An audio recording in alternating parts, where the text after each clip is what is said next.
It might be tough to believe when you look outside, but Montana's wildfire season isn't far away, and both state and federal leaders said Wednesday that they're optimistic they'll get the staffing they need to be ready to respond. It's a great day to have a fire briefing, given the weather outside.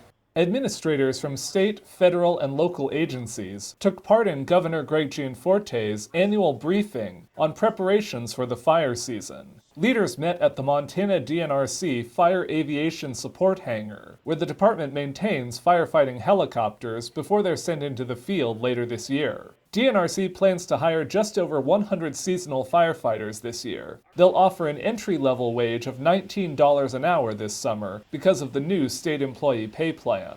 I know we have a number of open fire jobs still posted today, but anticipate over the course of the next few weeks filling those positions fully with all of our seasonal staffing.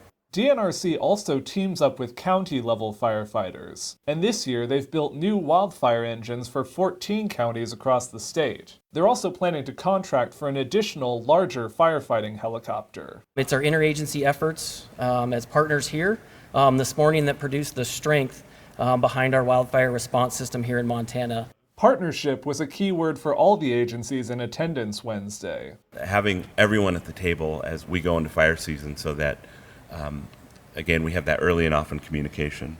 Since taking office, Gianforte has repeated two priorities for the state's wildfire response: aggressively attacking fires to keep them small, and expanding the scale of active forest management work. Together, we can continue to build healthier, more resilient forests, but it will take all of us. You can find more information on what you can do to be ready for wildfire season by going to mtfireinfo.org. In Helena, Jonathan Amberian, MTN News.